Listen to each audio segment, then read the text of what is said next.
Yo Zenin, here I am back with another great fanfic. This video is about what if Naruto had flash fire release. Hope you enjoy. 1. Joining the slipstream 5 years after Kyuubi attack, October 10th, Hidden Leaf Village. A festival was currently underway in the marketplace of the village hidden in the leaves. Unfortunately, not everyone was currently enjoying it. Halfway across the city, a mob was currently chasing a blonde 5-year-old, screaming out threats as the members of the mob began catching up to the child. Why are they doing this? What have I ever done to them? The blonde thought as he kept running. As the crowd got closer, a shinobi threw a kunai at the blonde barley, missing the child as he stumbled on a piece of loose pavement. They're actually trying to kill me, the blonde thought with wide eyes. As he thought this, something unlocked inside of his body before he suddenly felt as if he could go much faster than he currently was. Not caring where the feeling came from, the blonde focused on it and shot away from the mean adults, leaving a dust trail to their shock. The blonde ran for a while before coming upon the main gate of the village and stopped running and began panting, ignoring the shocked looks of the guards at the gate from seeing someone so young running so fast. As he was hunched over with his hands on his knees, the boy thought, I don't know what just happened, but I'm glad it did. Right as he finished that thought, the blonde's eyes rolled upwards before he collapsed. As he fell, one of the guards rushed over and caught the boy. Turning to his partner, he said, I'm taking him to the Hokage. Getting a nod from the other, he put the blonde on his back and began roof hopping to a tower in the distance. Naruto's mindscape. Naruto woke up to find himself in the middle of an intersection in a sewer. Looking around, he thought, great, they still caught me and dumped my body in a sewer when they were done. Now how do I get out of here? That was when Naruto noticed a sound. It wasn't a dripping sound like what you would expect in places like a sewer, although there was that. No, it sounded more like a whooshing sound. If Naruto had to describe it, he would say it sounded like some kind of a giant breathing. Naruto looked down the hall that the breathing sound seemed to come from and shrugged. Might as well go check it out. I've got nothing better to do down here, Naruto said to himself before he began walking down the corridor. A short time later, the hall opened into a huge room with bars at the end that formed a pair of truly massive doors. As he entered and began walking towards the door, a voice called out, stopping him in his tracks, so my jailer finally decides to come see me. Naruto shivered as he heard the voice. Don't ask him how, but he felt like the voice would scare the crap out of anyone who heard it. A large growling sound filled the chamber before the voice spoke again. Child, come closer. Naruto shook his head and said, no offense whoever you are, but I'm not quite sure I want to. There was a loud roar before what could only be described as large claws appeared between the bars, slamming on the ground about 10 feet in front of the terrified blonde who had fallen on his butt with a shout. More growling sounded again as the claws withdrew before Naruto heard, curse this seal. If it weren't for that damnable piece of paper, I would devour you. Hearing that he was safe, although not sure how a piece of paper could hold something that had claws that big at bay, the blonde stood up and called out, who are you? Dark chuckling was his answer before the blonde saw a shape take form in the darkness. Naruto's eyes widened as he saw 9 tails waving in the air. Falling back on his butt again, he started chanting, I'm dead, I'm dead, I'm dead, I'm so dead. The revealed fox roared again and said, shut up you insect, you're not dead, so stop your useless blabbering. Naruto shook his head and said, I've got to be dead, the 4th killed you. Foolish mortal. No mere mortal could ever kill me. The only thing that pitiful human could do was seal me inside, you pathetic brat. But mark my words, as soon as I can, I'm getting out of this rotten cage, and on my way out I'll devour you. Naruto's face turned from a look of fear to a look of confusion. What do you mean, sealed you inside me? The fox began chuckling darkly and said, tell me, kid, have you ever wondered why everybody in that god-forsaken village of yours hates you? Naruto nodded before the fox continued, that's because that mortal who you call the 4th sealed me inside you. You aren't dead, this is your mind. The blonde's eyes widened as he tried to process what he was hearing. Then he got angry as everything sunk into his mind as he remembered all the beatings he had received in his short life, as well as all of the names he had been called. Standing back up, he yelled, you mean to tell me you're the reason my life has been so bad? Why the hell did you even come here and attack us? Huh? Answer me. The Kyuubi roared again. The roar was so loud it actually sent the blonde flying for a few feet. Do not presume to command me, you insect. I may be imprisoned here, but that does not make me your slave. And as for why I attacked your village, if you must know, I got bored so I went to have some fun. Now get out."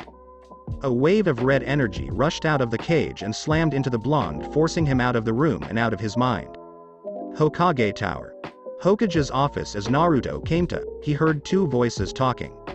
"I swear, Lord Hokage, he had been going Junin level speeds before he stopped.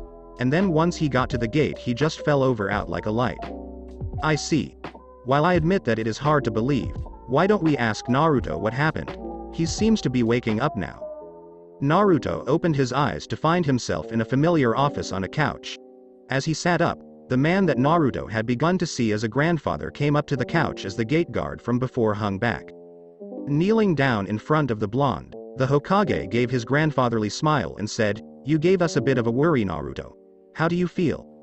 Naruto groaned before saying, "Besides the fact that my legs feel like I've been running for days, I feel fine, old man."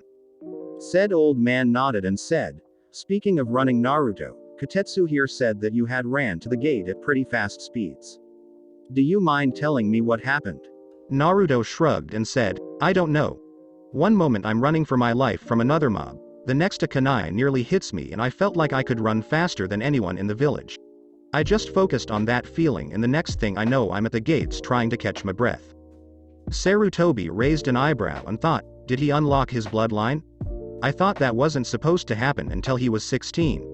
It must have been because of the kunai being thrown at him. The old man was brought out of his thoughts by a hesitant voice saying, "Old man?"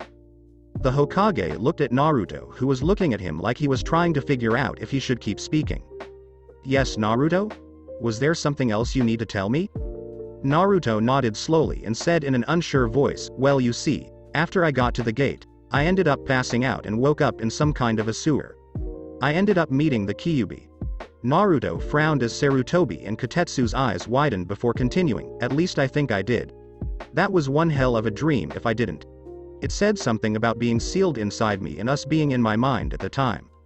Sarutobi sighed as he felt a headache as big as the Hokage monument coming on.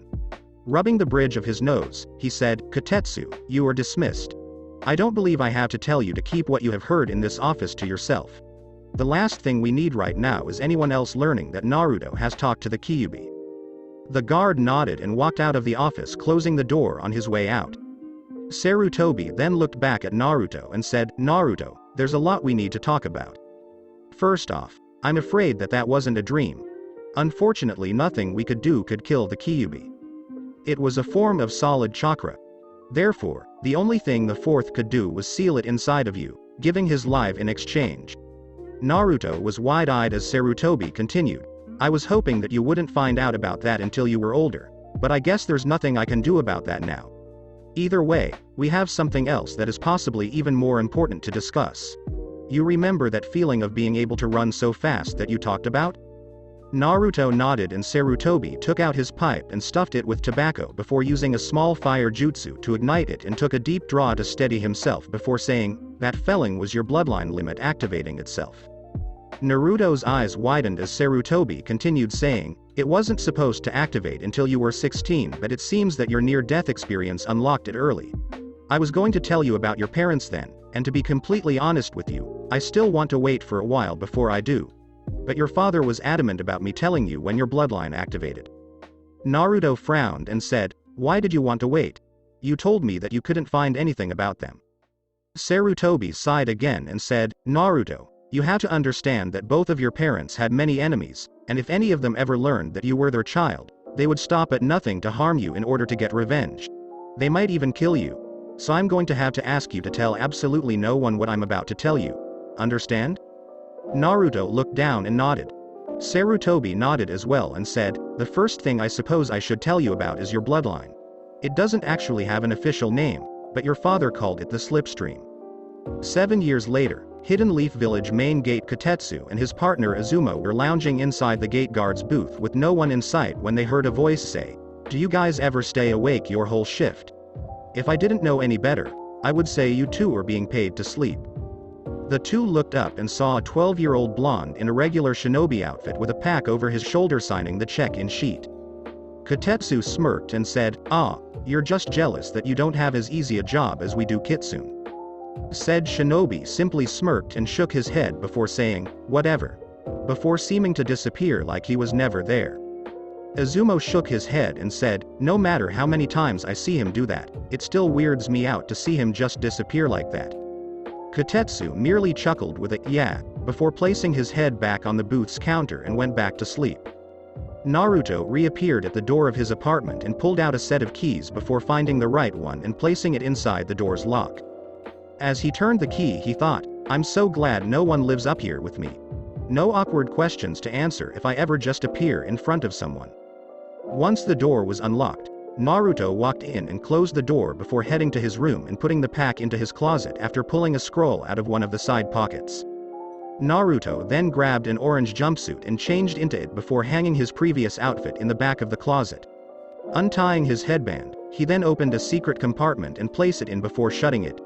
Closing the closet door, Naruto walked back out of his apartment and locked the door before disappearing again. Hokage Tower. Hokage's office. Sarutobi was currently doing every Kage's enemy. As he signed another form and reached for another from the large pile of paperwork on his desk, he said, I take it your mission was a success. Naruto nodded from where he was standing in front of the desk and said, yes sir. No problems eliminating the bandits. Overall it was a smooth in and out operation. My report has the specifics on what was stolen and everything else. As Naruto spoke he placed the scroll on the desk and Sarutobi nodded before lightly muttering about there being even more paperwork and that his successor must have used his bloodline limit to get done with it so easily. Naruto smiled when he heard this and said, you know old man, I think I figured out on the way back how he actually did it so fast. And it wasn't his bloodline either. Sarutobi's eyes widened and he said, really? How? Naruto simply made a cross shape with his hands and after a moment Sarutobi's eyes widened further before he began banging his head on his desk saying, stupid, stupid, stupid. The door to the office opened and Sarutobi's secretary poked her head in and said, sir, is everything alright? Naruto turned around as Sarutobi raised his head that now had a red mark on his forehead and said, yeah Mrs. Reynas, everything's alright. The old man just realized something that he should have figured out a long time ago. Mrs. Reynas nodded, not questioning how Naruto had got in without her noticing, having stopped trying to catch said blonde getting in past her years ago. Smiling she closed the door again and went back to her desk. Hiruzen shook his head free of the cobwebs he had put into his mind and decided to get to other important matters. So you believe that Mizuki will finally take the bait this year? Naruto turned back around to look at his leader and nodded saying, he's getting pretty impatient but he seems willing to wait until after graduation. He probably feels that since it will be 3 times this year that I'll be desperate enough not to ask too many questions. Like they say, third time's the charm. Tell you what though, if he doesn't go for it this time I say just send him to Ibiki regardless. I don't think I could take another year in there. I can't tell you how many times I wanted to wipe that smug smirk off of the Uchiha's face during our spars. Sarutobi nodded and said, I know it's been hard for you Naruto. But look on the bright side. We do this right and you most likely won't have to deal with young Sasuke or any of your other classmates for a long time. Naruto nodded again and said, yeah. I'm going to miss Hinata though. She was the only one who was actually nice to me. Tell you one thing though, I'll be glad when I no longer have to act like I'm head over heels in love with Haruno. That girl hits as hard as Lady Tsunade. I swear the two are distantly related or something. Well, see you later old man. As Naruto was turning to exit the office the normal way now that the important stuff was talked about, Sarutobi said, actually Naruto, I have another mission that I think you might enjoy doing for me. Naruto rose an eyebrow before catching the thrown scroll and unrolled it before smirking as he read what was written down.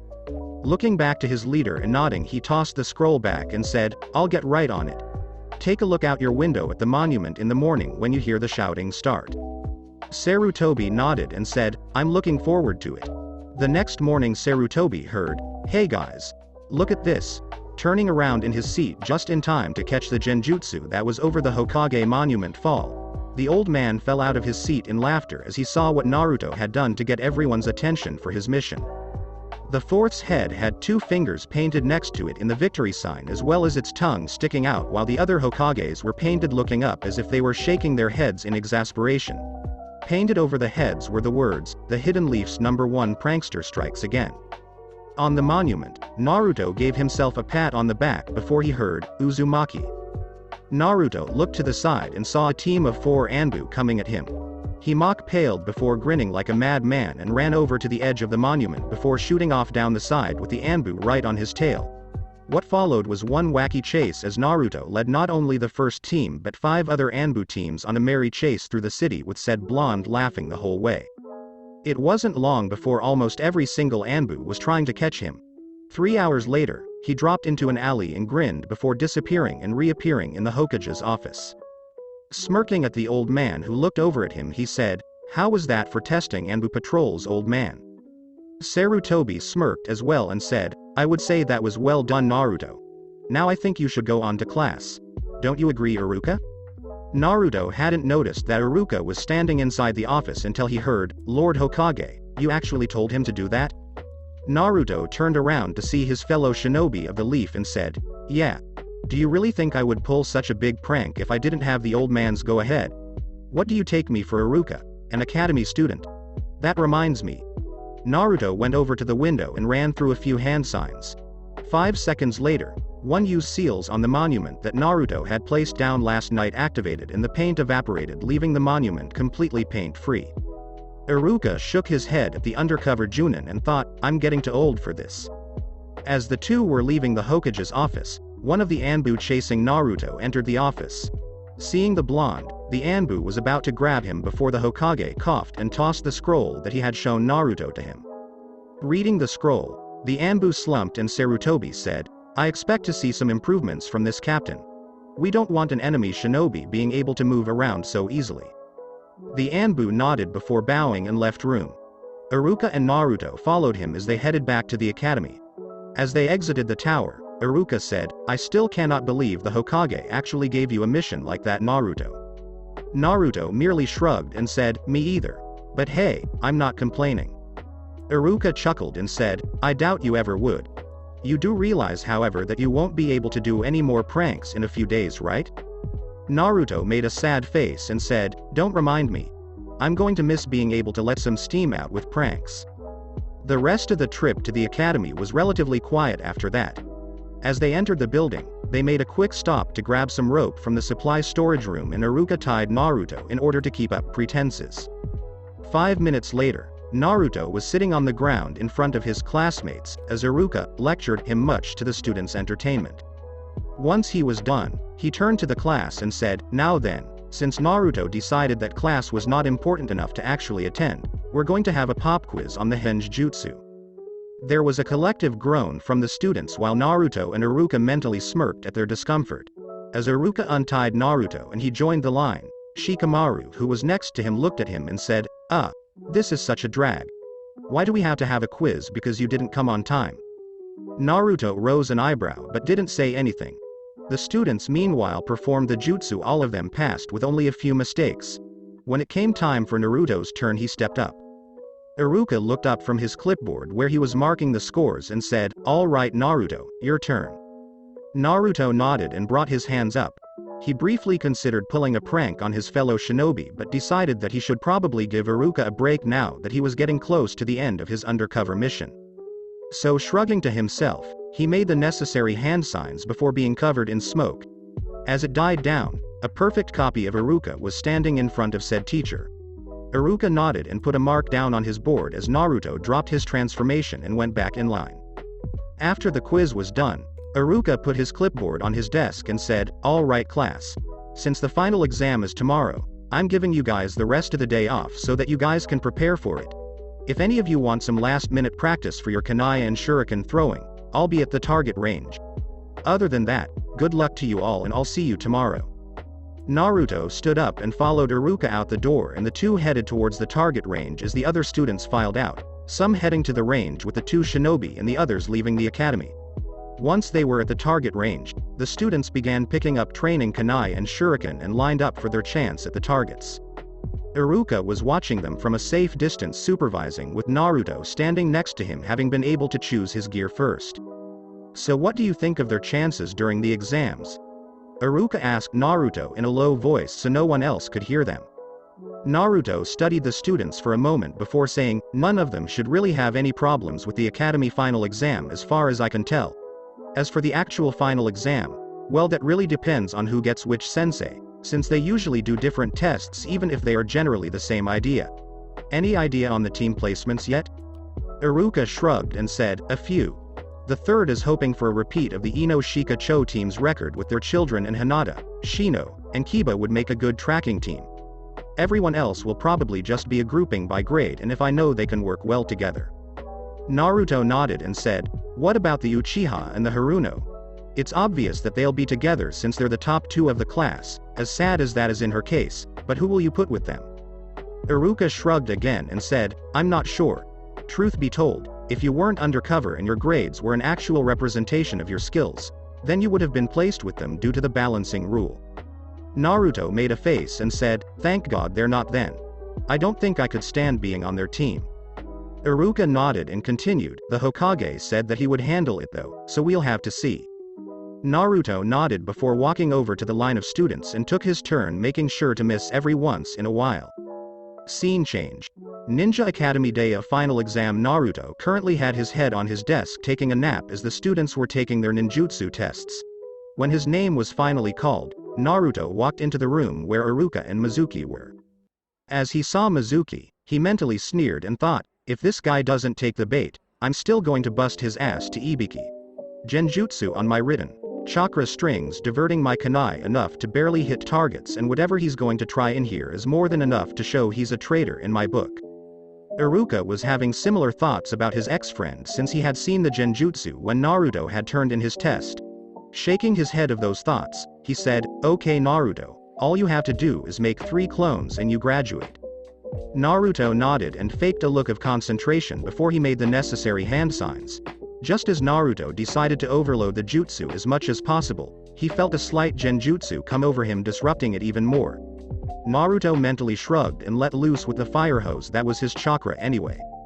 A single poof of smoke appeared to his side before a clone that looked like it had been beaten by a horde of Sasuke's fangirls was on the ground with its right foot twitching. Iruka rose an eyebrow at the sight, having not only sensed the genjutsu but also how much chakra Naruto put into it, and thought, how is that thing not a shadow clone? Naruto really let loose on that one. Oh well, time to get this show on the road. Sighing, he said, I'm sorry Naruto, but you fail. Naruto hung his head down as Mizuki tried to defend him, never noticing the smirk on the blonde's face. An hour later, Naruto was on the swing in front of the academy watching the students being congratulated by their parents. Feeling a pang in his heart at the sight, he thought, I wish mom and dad were here.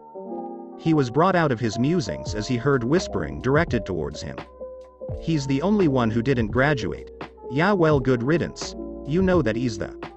Shish. We're not supposed to talk about that. Naruto mentally rolled his eyes and thought, close-minded fools. He then sensed Mizuki's presence and thought, about damn time. Now let's see if he really took the bait or not. Scene change. Forest outside of the village. Naruto appeared at the designated spot for the transfer with the forbidden scroll on his back. Looking at his watch, he saw that he had 5 minutes before it was showtime. Deciding that he wanted an early warning on this one, Naruto crossed his hands and 4 puffs of smoke appeared.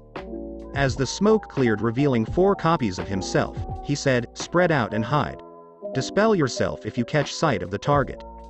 The clones nodded before giving salutes and took off into the forest. 2 minutes later, he felt one of his clones dispelling, telling him the traitor was almost at the meeting spot. Naruto dispelled the rest of the clones and sorted their memories before Mizuki landed in the clearing. Naruto, I see you have the scroll. Were you able to learn a jutsu from it? Mizuki asked, hoping to get Naruto in a sucker punch move. Naruto shrugged and said, didn't see much point since I can already use one of the jutsu in it. Here, let me show you. Mizuki's eyes went wide as Naruto crossed his hands and a 20-foot radius ring of Naruto's surrounded the two. Naruto smirked as he tossed the forbidden scroll to one of the clones and pulled out his headband. As he tied it, he said, Mizuki, as a Junin of the Hidden Leaf Village, I have been ordered to bring you in for questioning. Will you come quietly?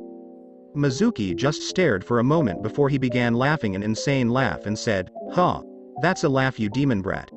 I have to admit that your genjutsu may have surprised me. But there is no way a dead last demon brat like yourself could be a genin, let alone a junin. Naruto smirked and said, 2 words, under. Cover. And with that, he disappeared, causing Mizuki to look around frantically before he felt a burning feeling on his back. Screaming out in pain, Mizuki turned around trying to find the blonde but wound up with another line of pain going down his back again. If the traitor could see his back, he would have noticed his clothes burnt around 2 severe burns on his back that was in a cross shape. Mizuki suddenly screamed in pain again as a burn appeared running down first his right arm and then his left. As he tried to figure out what was happening, a burn trail appeared along the backs of both his legs, causing Mizuki to scream even louder. Finally, a burn ring appeared around his neck. Mizuki finally couldn't take any more and fainted from the pain. Naruto reappeared with his hands in half ram signs held loosely by his sides with blue chakra surrounding the straight fingers in a thin shell. Dropping the chakra technique, Naruto walked over to Mizuki, shook his head and said, "What a pansy," before taking out a spool of ninja wire and began tying the traitor. Once he was done, he took the scroll back from his clone before dispelling the ring. Picking up Mizuki in a fireman's lift, Naruto began heading to the Hokage's tower where his leader and the head of the interrogation department were waiting for his packages. 2. Shocking revelations. A couple of days after the night that Naruto apprehended Mizuki, Naruto was talking with Sarutobi. They were in the ninja registration office, but with Naruto's shadow clones keeping a lookout for any of his classmates, the two could have conversations and still have an early warning system to tell Naruto when he needs to leave before they arrive. "So mind telling me which teams you think will most likely make the cut, old man?" Naruto asked as he leaned back in the chair for the graduated students to sit in while the Hokage went over their id photos. Sarutobi gave a light nod and said, "Well, the younger Inoshika Cho team should be able to pass my son's test. The new tracking team comprised of Hinata Hyuga, Kiba Inuzuka, and Shino Aburame under Kurenai Yuhi will most likely pass as well. And the final team to most likely pass would be Sasuke Uchiha, Sakura Haruno, and Sai, under Kakashi Hatake." Naruto rose an eyebrow and said, "Uncle Kakashi actually passing a team? Wow. Either the civilian council ordered him to or it's going to snow in a desert somewhere. But who's this Sai person? I've never heard of him." Sarutobi sighed and said, "He's one of Danzo's trainees. Said that he would be a good balancer for the team since he is more capable than young Sakura and almost as good as young Sasuke." Naruto narrowed his eyes when he heard the elder's name. The man had tried to approach Naruto more than once as he trained to become a shinobi, but he gave Naruto really bad vibes whenever he did. One of Naruto's clones suddenly dispelled itself, telling him that a little kid was coming towards the office with a shuriken in his hand. Frowning at the unusual sight, he looked over to the old man and signed what his clone had seen to him. Sarutobi sighed before signing back not to do anything right as the door opened and said kid came in running with the shuriken held haphazardly up high and yelling out, "On guard, old man. Today is the day I finally defeat you. Ah." Unfortunately, the kid tripped on his scarf halfway to said old man. The kid groaned before getting back to his feet and said, "What tripped me?" Turning to Naruto he said, You tripped me, admit it. I would have gotten the old man if you hadn't." Naruto shook his head and thought, this must be the old man's grandson, Konohamaru, that I've been hearing about. I had wondered when I would meet him. Standing up, he went over to Konohamaru and kneeled down before plucking the shuriken out of the kid's hand faster than he could see and said, "Okay, first of all, you tripped on your scarf. Either shorten it or stop wearing it completely for a few years because you're still too young to actually wear that the way you are. Second, you were holding this wrong. You hold it the way you did, you're more likely to cut yourself than your enemies. You have to hold it between your fingers. And third, what the heck were you thinking of trying to take on the Hokage with a full-out charge? If you were an enemy, he could just kill you with a focused blast of his killing intent." The kid was staring at Naruto for a moment before he shook his head and opened his mouth to say something when the occupants of the room heard, "Honorable grandson? Are you in there?" A special Junin came in through the open doorway before noticing Naruto crouched down in front of his charge. The man stiffened before saying, "Hello, Uzumaki." Naruto's eyes narrowed slightly at how the man in front of him stiffened but dismissed it and said, "Ebisu. I take it this kid is your charge?" Ebisu nodded and said, "That's right. I have been handpicked by the Lord Hokage to train his honorable grandson." Naruto shook his head and said, "Why does everyone feel the need to call him that? The kid's got a name, it should be used." Ignoring the look he was getting from said kid, he said, "If you need me, old man, I'll be at my training field on the monument." Sarutobi nodded and Naruto disappeared, making Konohamaru's eyes widen. Turning to his grandfather, he said, "Hey, old man, how did he do that?" Ebisu squawked out something about showing the Lord Hokage proper respect, but Sarutobi just chuckled and said, "Naruto is a very fast person, Konohamaru." Ebisu pushed his sunglasses higher up his nose and said, "Be that as it may, I still think he's too young to be a Junin Lord Hokage." Konohamaru's eyes widened again hearing that, while Sarutobi rose an eyebrow and said, "There have been others who have become Junin at that early, if not earlier in age, Ebisu. Itachi Uchiha and Kakashi Hatake, just to name a couple." Ebisu frowned and said, "With all due respect, Lord Hokage, but one of those went insane and killed his own clan, while the other has degraded into a perverted delinquent who has no sense of punctuality whatsoever." Sarutobi frowned and said, "That's true." He then brightened and said, "But I don't think we need to worry about Naruto going down either of those paths. Especially the on-time part. Hard to be late for anything when you can get from one side of the village to the next in less than 5 seconds. Ebisu was about to concede that point when he noticed that his charge had slipped away at some point in time. Looking around frantically, he said, "Where did the honored grandson go?" Sarutobi chuckled and said, "I think he went to go find Naruto. He certainly seemed to have made an impression on him." Said blonde was currently throwing kunai at targets in his training field on the Hokage monument behind a thin strip of woods, hiding it from any of the occasional visitors to the monument. It was a good place for him to train since it was a wide open place that allowed him to place various targets around the area that he could work on his speed against, and also had woods all around that he could work on moving through at high speeds. Throwing another kunai into a target, he said, "You know, Konohamaru, if you want to talk to me, you're going to actually have to come out of hiding." Said kid came out from behind a tree and said, "How did you find me? I thought my hiding skills were the best." Naruto rose an eyebrow and said, "Maybe for a kid who hasn't had any of the stealth classes in the academy, but it would be pretty obvious to anyone Genin or higher. Especially since you weren't trying to hide your chakra presence. So what did you need?" Konohamaru looked down for a moment and then said, "Teach me." Naruto's eyebrow shot back up and he said, "Teach you? Why would I do that? Don't you already have a teacher?" Konohamaru looked him in the eye and said, "Yeah, but he never teaches me anything. He just keeps saying that if I do what he says that I'll become Hokage quicker. And he never calls me by my name. He just calls me honored grandson just like everyone else. You are the only one besides my family to actually call me by my name." Naruto sighed and said, "Konohamaru, I can't be your teacher. I have missions I have to go on." Konohamaru looked back down before Naruto continued, "But I should be able to show you a thing or two every now and then." Konohamaru's head snapped back up and he said, "Really?" Naruto nodded and said, "Yup. Why don't we start with something pretty simple? Come on over where I'm standing and I'll show you the proper way to throw a kunai."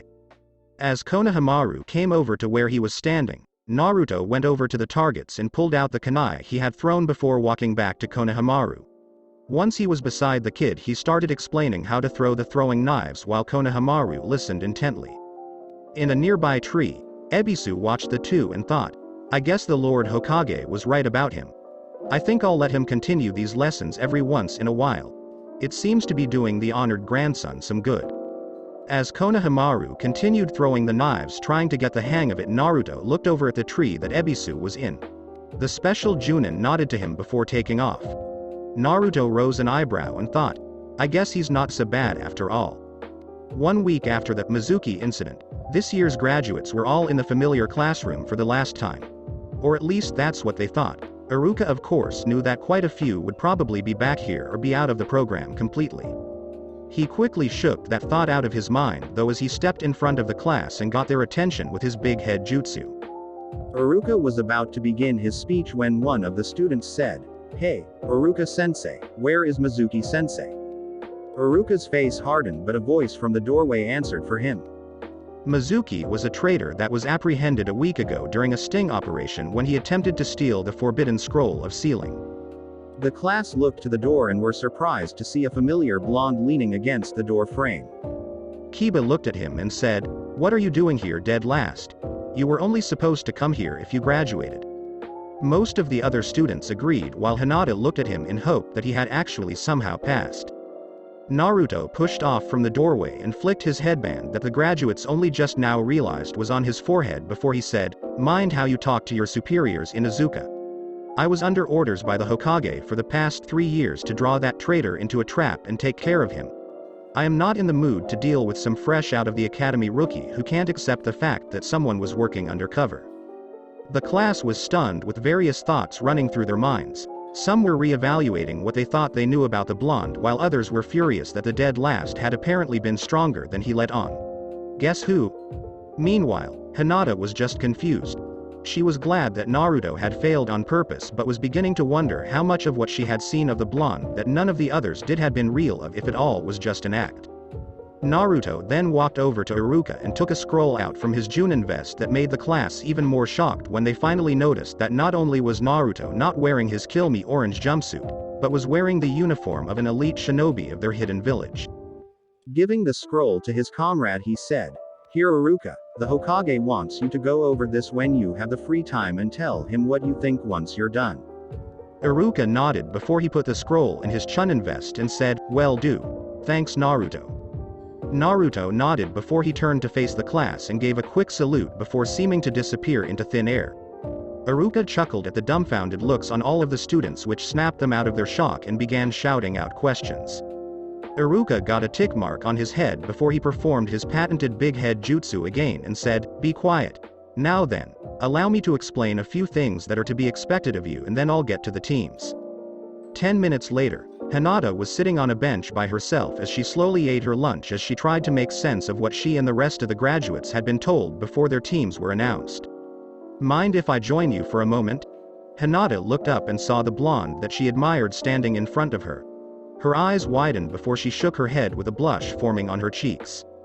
Naruto sat down beside her and sighed and closed his eyes. After a moment he said, "I want to thank you, Hinata." Hinata looked at him in confusion and said, "For what, Naruto?" Naruto smiled and opened his eyes to look at Hinata and said, "For being the only one to actually treat me as a fellow classmate instead of the class punching bag. You're the only reason why I didn't lose it this year and just let loose on all of them. I can't tell you how many times I wanted to just say to hell with my mission and show them all exactly what I could do. Especially when it came to the Uchiha." Naruto had a scowl at the end but quickly shook his head and smiled again and said, "Anyway, I just wanted to say thanks and give you some advice that should really help you in the future. I know you have some confidence issues, Hinata," said Hyuga looked down, causing Naruto to put a hand on her shoulder to get her to look at him again. "But believe it or not, you actually make a fantastic kunoichi. You're one of the smartest girls the academy has produced this year, and when you get really serious your taijutsu can't be beat without the other person going through hell first." Hinata got another blush as Naruto continued. "Your only problem seems to be that you're afraid of what others may think of you. Anyway, here's my advice. When you have something that you have to do in front of or for someone, just forget about them." Seeing her confused look, he elaborated. "Forget that anyone is judging you on what you do. Simply focus on the task and do it. Don't worry about what others think about every single thing that you do. It's you who's doing them, not the other people around you. If it pleases them, then that's great, but if not, then it's not the end of the world. You'll just have to try harder next time. Understand?" Hinata nodded and Naruto smiled again before standing up. Turning to her he said, "I need to get going now, but if you ever need some help or just someone to talk to, I'll do my best to be there for you, all right? And if you can't find me, just ask the Hokage, he'll know where I am." Hinata nodded again and softly said, "Thank you." Naruto nodded with his smile still in place and said, "No problem. See ya, Hinata." He gave a quick salute before disappearing to go to the other errands that he had been assigned for the day. Time skip. 1 month later, Naruto was currently teaching Konohamaru and his 2 friends Moegi and Undan the leaf balancing trick in his training field on the Hokage monument when a hawk began circling overhead and gave out a cry. The 3 kids lost their focus and looked up along with Naruto. Naruto whistled and the hawk landed on his outstretched arm, surprising the 3 kids. Naruto untied the note from the hawk's leg and sent it back to its roost with a small but quick jerk of his arm, letting it know that it could go back. As the hawk took off, Naruto looked at the note and frowned a little before putting the note in one of his vest's pockets. Turning to the kids he said, "The old man's calling. It's probably for a mission, so I'll probably be away for a while. Keep working on this, and when you can balance the leaf in your palms for a minute, move to your fingers and do the same. If you finish that before I get back, start adding leaves to each finger." The three kids nodded and Naruto disappeared from view. Naruto reappeared in the Hokage's office and came to attention before saying, "You summoned me, sir?" Sarutobi nodded and said, "Team 7 was just recently assigned an escort mission for a bridge builder from the Land of Waves. Their mission was to escort the man back to his home and protect him while he finished a bridge from any bandits that would turn up. However, the client lied about who would be after him and the team ran into a couple of Chunin-level ninja. Kakashi decided to continue the mission due to what he says are extreme circumstances. He has requested backup though, and I am sending you as it. You are to leave immediately. Expect more enemy shinobi, possibly at Junin rank. Any questions?"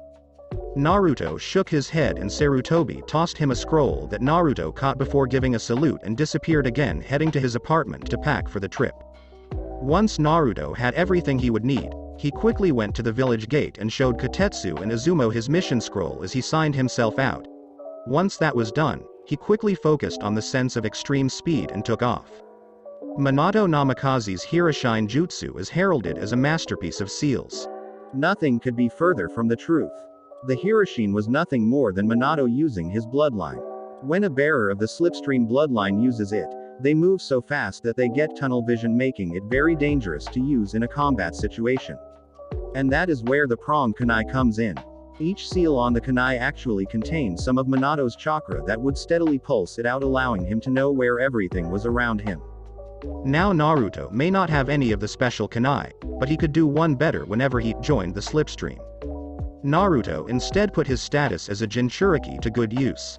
With his seriously massive chakra stores, Naruto could send out a constant wave of chakra, giving him a real-time chakra field of vision that negated the tunnel vision effects of using his bloodline.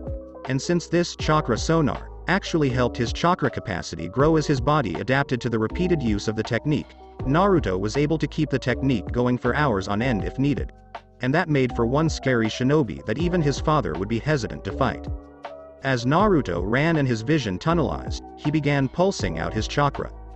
This was really the only way someone could tell Naruto was in the room if he had his bloodline active, even if he was running circles around the person.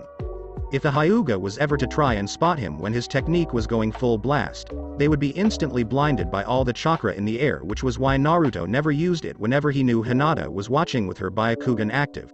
As he ran, Naruto thought, "Hang on Uncle Kakashi, I'm coming." Scene change. Scene of first fight with Zabuza. Kakashi was currently trapped in a sphere of water that Zabuza was holding together with his hand in it. Kakashi looked out at his team that was doing their best to not wet themselves, well, Sasuke and Sakura anyway, and shouted as best as he could through the technique at them. "Don't just stand there. Take the client and go. His water clones can't get too far from the original." This fight was over the instant he caught me. But before the trio of genin could say anything, Zabuza suddenly yelled and pulled his hand out of the water to look at his arm that was completely covered in burns from shoulder to wrist. As the water sphere burst apart, Kakashi caught himself from falling completely into the water and looked up just in time to see a knee planting itself into Zabuza's chin. Zabuza shot up and back before hitting the water and bounced 5 times hard over it before sinking. As he watched the missing nin sank, Kakashi heard a voice say, "Uncle Kakashi, how many times do I have to pull your bacon out of the fire?"